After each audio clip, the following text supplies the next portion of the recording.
Jadi kalau kita main tinju, kalau kita ditinju sama Kristen, kita yang bonyok setan. Tapi mereka sesuai Ayub 27 ayat 3, kalau kita tonjok hidung mereka, yang bonyok siapa? Tuhan, kasihan. Tuhannya babak belur.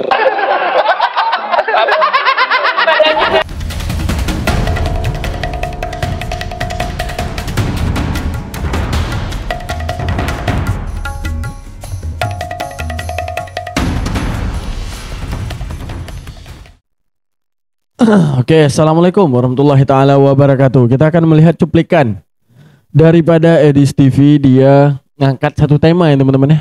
Tema ada setan di lubang hidung orang muslim. Nah bentar lagi akan kita compare, di mana di dalam kitab mereka juga disebutkan bukan setan, tapi Tuhan ada di lubang hidung. Lalu bagaimana impact dan efek kalau seandainya Tuhan ada di lubang hidung? Bentar lagi akan kita ulas. Mari kita saksikan cuplikan daripada video ini teman-teman ya, karena dia meresahkan. Jadi lebih baik kita jawab, dan ini menjadi kunci jawaban untuk kalian ya. Oke. Sekarang saya tanya, Kristen ada nggak anjuran untuk wudhu? Lu kalau orang Kristen mandi bang. Kalau orang Kristen mau ke gereja mandi. Kalau orang Islam cuci muka. Keteknya nggak dicuci, keteknya tidak disabun. Kalau orang Kristen, bang dengerin. Lebih bersih mana, mandi sama cuci muka? Mana lebih bersih? Orang Muslim itu mandi dulu. Tidak mandi kalian. Kalian kalau mau menghadap kepada dengerin. Kalian kalau mau menghadap Tuhan. Guys, gimana tanggapannya? Kita dibilang nggak mandi. Kita biasanya kalau ke masjid udah mandi, wudhu lagi. Ya. Dan kalau kita bertemu Tuhan, biasanya kita melepas alas kaki. Kita tahu bekas injak tai lembu mungkin kan? Bekas nginjak tai kucing. Sebenarnya kita bertemu Tuhan dalam keadaan suci, tidak ada hadas yang kita bawa, bahkan najis. Bahkan di dalam Islam, apabila kita telah berwudu dan ternyata kita tertimpa najis, apakah membatalkan wudu? Tidak. Akan tetapi menghilangkan najis. Setelah menghilangkan najis, lanjut sholat. Oke.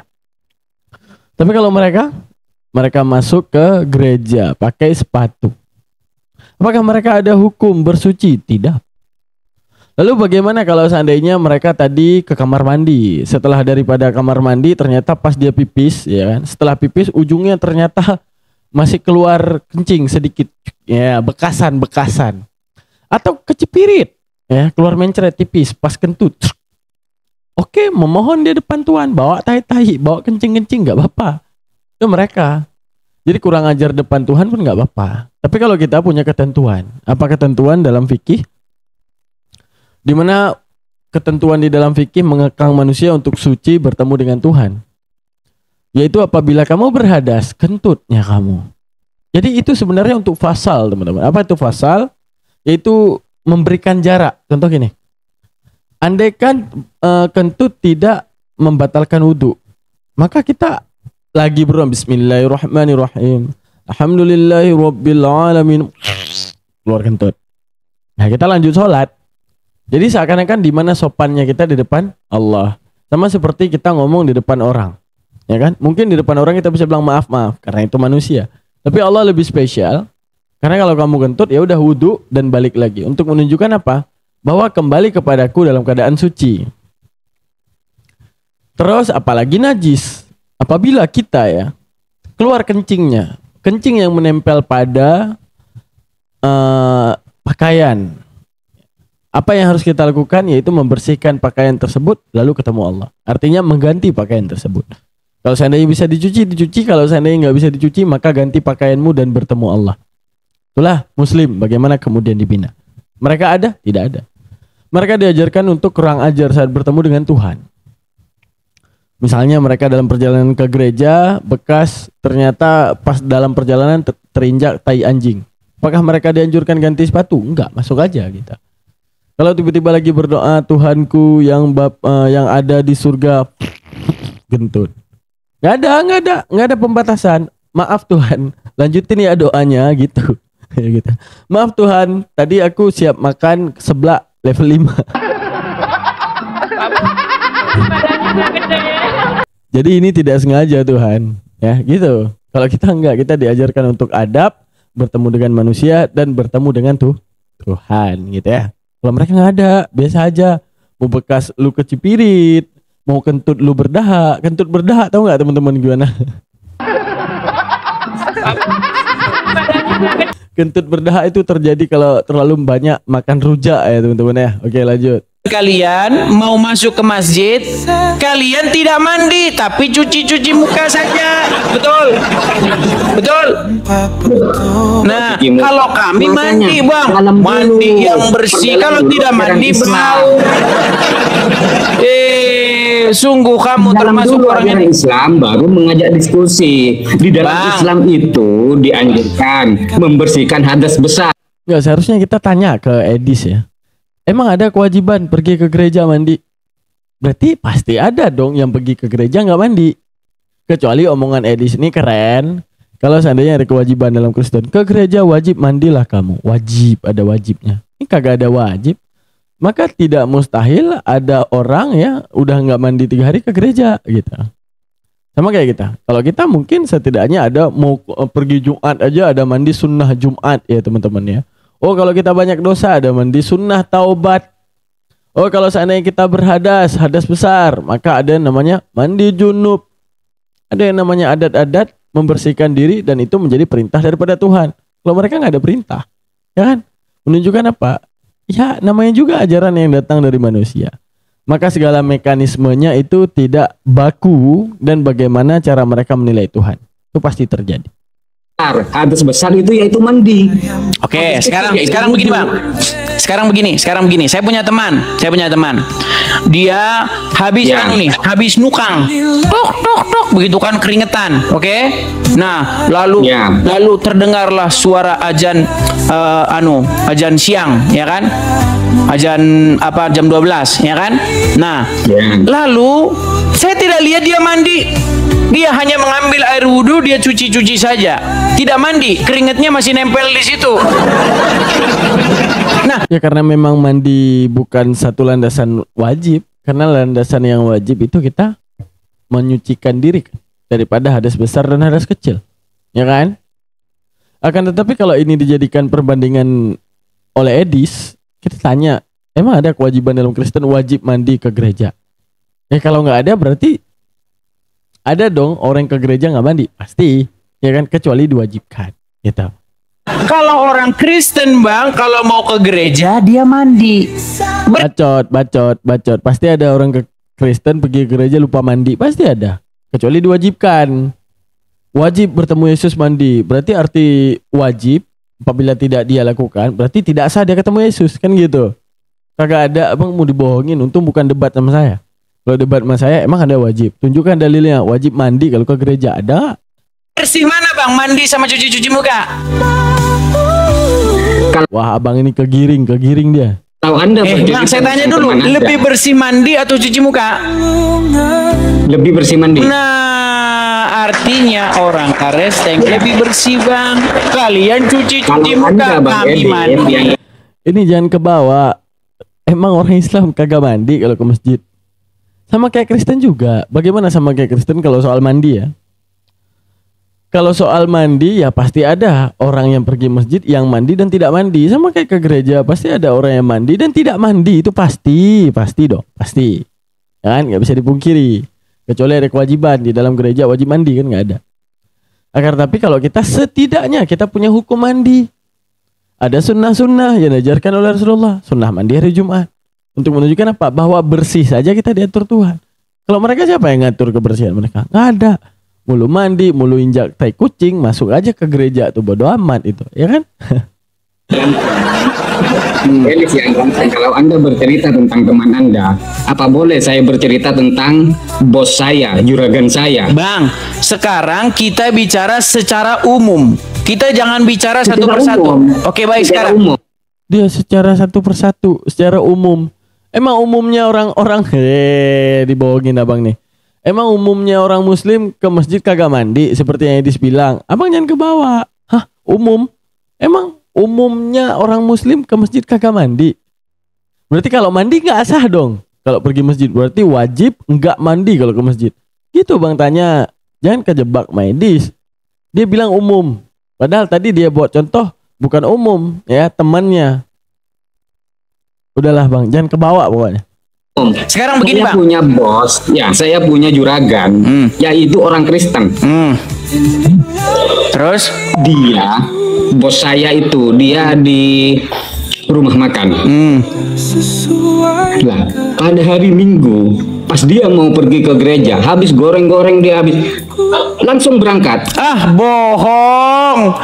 Bang, saya bang dengerin Bang saya. Edis itu Oke. bohong, bercerita Baik. tentang teman itu tadi. Gimana pendapat kalian dengan apa yang dikatakan Edis? Percaya nggak kalian di seluruh muka bumi ini orang Kristen semuanya mandi kalau gereja? Percaya nggak kalian? Enggak. Saya nggak percaya. Pasti ada yang nggak mandi. Bacot ya, ketipu ya bang. Bang, banyak saya lihat zaman saya sekolah bang, waktu zaman masih SMA, nggak ada mereka mandi bang, nggak ada. Setelah mereka pelajaran jam ini jam 11, oh teng pulang kan, kalau Jumat kan pulang cepat, zaman sekolah dulu, ya kan, langsung pergi ke masjid. Kami kan ada ekstrakurikuler tuh, jam setiap hari Jumat, nggak ada mereka mandi semua. Kalau ini debatnya sama saya pasti bilang, iya Dis, enggak ada yang ganti sepatu. Teman gua tuh bekas nginjak tai kucing, dia masuk ke gereja, enggak ada Dis yang ganti sepatu Dis. Dia masuk ketemu Tuhan bawa tai kucing. Ya kan? Seharusnya gitu cara mirrornya. Aduh, dia harus tegas sama ini orang bang. Semuanya nggak mandi, semuanya habis keringetan, bau-bauan di kelas langsung masuk ke masjid, bau keringet di dalam masjid bang. Saya saksi, saya dulu waktu SMA saya sering ke masjid ikut-ikutan, baunya setengah mati bang kalau anak-anak sekolah. Sungguh anda nekat yang nyata. Nggak ada satupun yang mandi. Loh, nggak ada satupun yang mandi bang, itu fakta. Keringetnya numpuk semua. Itu cerita Anda. Di masjid sekolah. Cerita kamu. Kok cerita saya sih bang? Tapi Itu saya fakta dengar bang, tertulis. dengar. Tapi saya selama saya ke gereja, saya belum pernah lihat ada orang Kristen yang nggak mandi ke gereja bang. Mandi. Bacot, percaya nggak kalian teman-teman? Percaya nggak? Kecuali diwajibkan, paham nggak maksud saya? Kalau ada perintah ke gereja wajib mandi, berarti timbullah pemikiran kalau enggak mandi maka ke gereja haram dan nggak boleh, nggak sah ke gereja. Kagak ada dalilnya. Pasti ada orang yang memaklumi diri, males mandi pagi dingin, ke gereja Kagak ada, dibohong Edis bang. Wangi. Kecuali suruh tunjukkan dalil kepada dia bahwa ada kewajiban mandi di gereja. Wangi datang ke gereja. Tapi bang, yang lebih penting daripada itu gini bang. Sebenarnya bang, di dalam Bible Tuhan itu tidak melihat fisik bang. Tuhan itu tidak melihat pakaian. Tuhan itu tidak melihat bungkus, tetapi dia melihat hati. Seperti yang tertulis di dalam Bible. Manusia melihat apa yang tampak, tetapi Tuhan melihat hati. Sekarang saya mau tanya sama abang, Tuhannya abang lihat hati atau lihat kaki? Lihat hati. Oh, bohong. Nih, saya kasih tunjuk nggak? Sejak kapan Tuhan kalian melihat hati? Nih, Anda lihat kaki ini, dan Anda lihat kaki ini. Ya, ini posisi duduk. Ada tahiyat awal, ada tahiyat akhir, betul? Ya. Nah, sekarang saya tanya, kenapa kakinya harus begini? Tolong jelaskan. Men, Emang kafir-kafir laknatillah ada aja ya yang mereka cari ya teman-teman ya. Gini. Itu namanya tata cara penyembahan. Era sebelum Rasulullah datang, orang menyembah Tuhan yang mereka anggap Tuhan itu dengan versi keinginan mereka. Mereka bikin patung, bahkan mereka keliling-kelilingi patung tersebut. Bahkan mereka isikan dengan pesta seks misalnya, ataupun dengan mabuk-mabukan, bersukaria di depan patung. Pokoknya dengan versi-versi mereka. Beribadah dengan versi mereka. Dengan versi yang mereka yakini itu benar. Lalu Allah mantapkan dengan adanya sholat. Artinya, andaikan Allah memberikan kita Islam tapi tidak memberikan perintah untuk beribadah, bisa enggak gitu bang? Bisa. Kalau kita tidak diberikan perintah beribadah, misalnya menyembah Allah dengan sholat, kita hari ini sama juga seperti orang-orang yang lainnya. Nanti ada orang yang bikin pohon bilang itu Allah, ada orang yang menyembah batu bilang itu Allah, Ada orang yang nanti pergi ke tembok antuin diri bilang itu penyembahan. Akan tapi Allah enggak mau adanya keserampangan sama seperti kaum paganisme. Makanya Allah mantapkan dengan perintah sholat dengan segala tata cara sholat. Misalnya ditanya, kenapa sujud seperti itu bang? Ya karena itu hukum dan aturan sholat. Kenapa rukuk seperti itu bang? Ya karena hukum dan aturan sholat. Kenapa duduk tahiyat awal dan akhir seperti itu? Ya itu ketentuan hukum daripada bagian sholat. Apanya yang dilihat itu udah merupakan satu SOP ya, ataupun udah merupakan satu apa ya kita bilang, satu paket di dalam sholat ya, boleh kita bilang gitu ya. Misalnya sekolah, di hari Senin kita berseragam baju putih, celana dongker misalnya pas SMP. Kenapa harus seperti itu? Ya karena peraturan. Apa yang harus kita jawab? Apakah guru kita mau bilang, wah guru bukan melihat kecerdasan kita, tapi melihat pakaian kita? Emang Oten ini, aduh.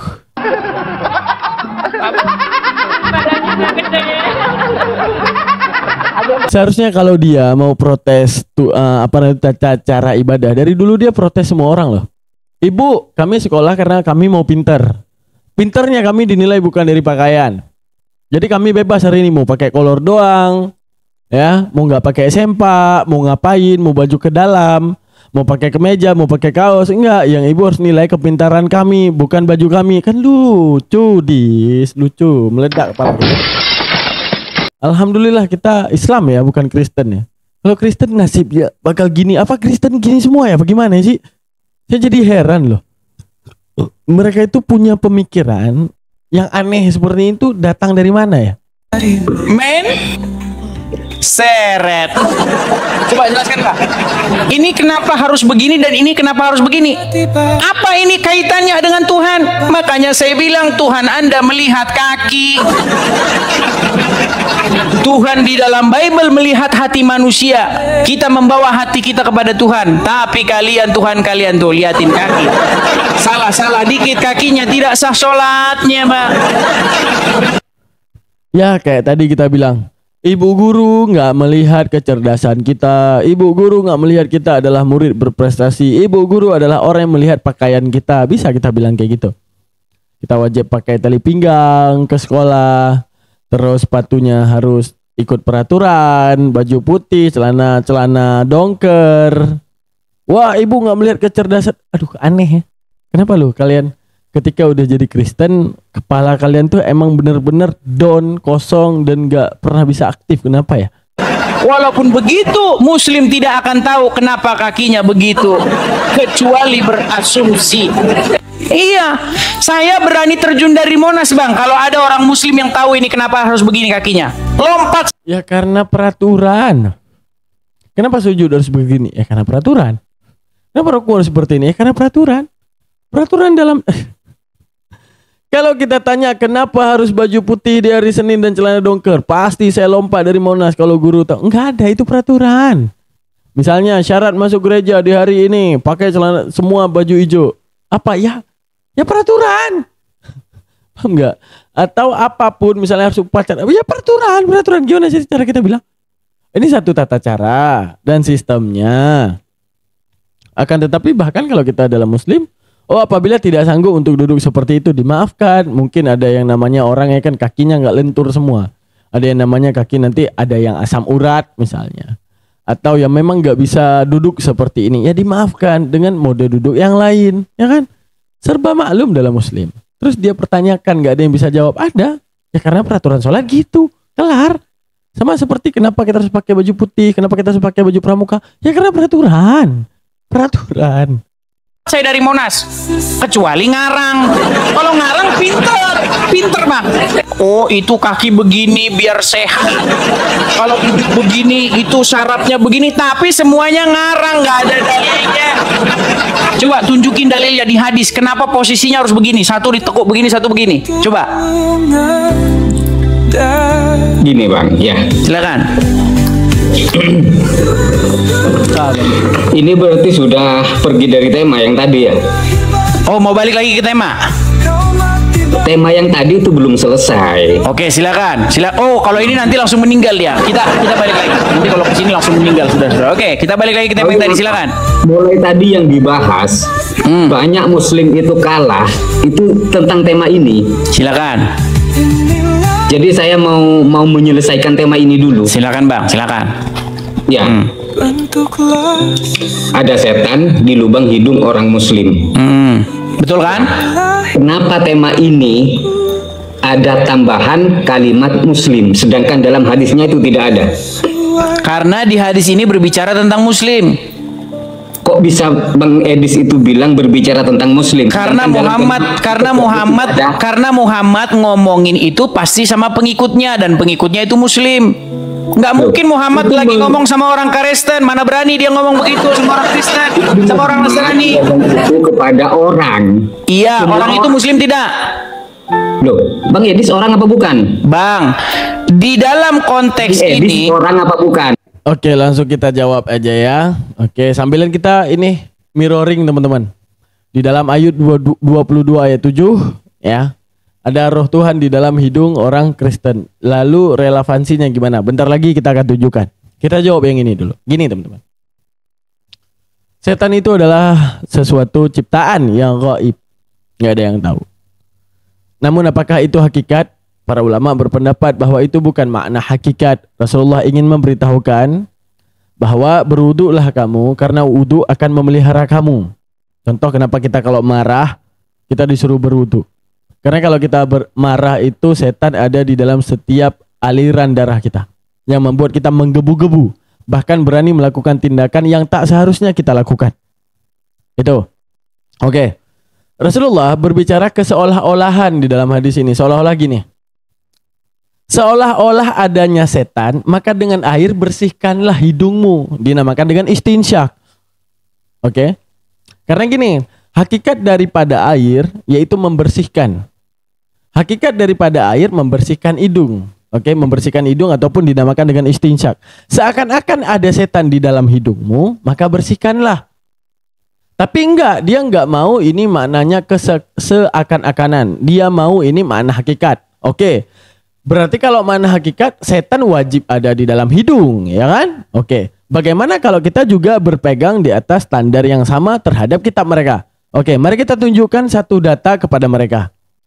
Oke teman-teman, di sini kita buka di dalam Ayub 27:3. Selama nafasku ada padaku dan roh Allah masih dalam lubang hidungku. Oke, padahal ya, nggak usah kita bilang dulu, ya. Di situ ada roh Allah di dalam lubang hidung. Berarti kemungkinan apa yang terjadi sekarang? Pertanyaan saya kepada teman-teman sekalian. Oke. Kalau seandainya kita main tinju sama orang Kristen, ini kan kita versi literlek ya. Dengan versi makna sebenarnya ya. Bukan makna sastrawi ya. Seharusnya itu kan kalau kita mau artikan bahwa itu makna sastrawi. Tapi Edis nggak mau. Ini harus makna literlek kan. Seperti dia mengatakan kepada kita bahwa benar ada setan dalam hidung. Oke, boleh? Aman? Kita ikuti. Di dalam Ayub 27:3 ada roh Allah. Berarti harus benar-benar roh Allah. Kita ikut pikiran dia. Oke. Sekarang andaikan kita main tinju nih sama Kristen nih. Kita kalau ditonjok yang bonyok siapa? Setan. Mereka kalau kita tonjok hidungnya yang bonyok siapa? Tuhan.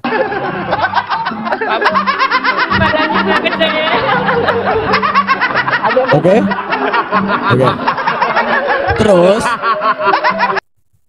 Terus teman-teman, kalau seandainya kita lagi pilek, oke. Kita andaikan lagi pilek ya, ada iler ada ingus ya. Kita yang belepotan siapa? Setan. Mereka yang belepotan siapa? Tuhan.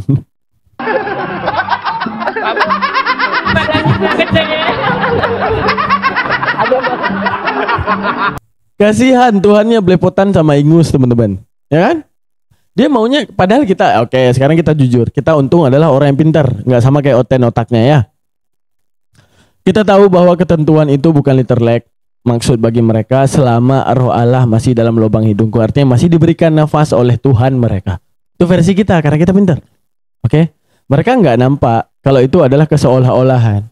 Nabi Muhammad kan seakan-akan mengatakan, bersihin hidungmu. Kayak kita ngomong gini. Ya udah, kamu minum. hati kamu udah penuh dengan setan itu. Kita kan pernah ngomong ya, atau ibu guru bilang, kamu cuci muka. Oh iya, kita lagi belajar tiba-tiba ngantuk. Nah, iya bu, kamar mandi. Untuk apa? Cuci muka. Mata kamu penuh dengan setan tuh. Apakah letterlek? Bukan. Seolah-olah adanya setan yang menggoda kamu untuk tidak mau melakukan hal tersebut, maka disuruh cuci muka. Sama juga seperti Rasulullah mengatakan, hakikat air adalah untuk membersihkan, ya. Apa yang menjadi setan dianggapkan sebagai kotoran. Artinya bersihkanlah hidungmu agar setan-setan juga ikut bersih daripada air wudhu tersebut. Seperti itu, mudah kan? Tapi mereka nggak mau, mereka maunya kalau ini letterlek. Ya udah, kita letterlekkan aja yang tadi. Jadi kalau kita main tinju, kalau kita ditinju sama Kristen, kita yang bonyok setan. Tapi mereka sesuai Ayub 27 ayat 3, kalau kita tonjok hidung mereka, yang bonyok siapa? Tuhan, kasihan. Tuhannya babak belur.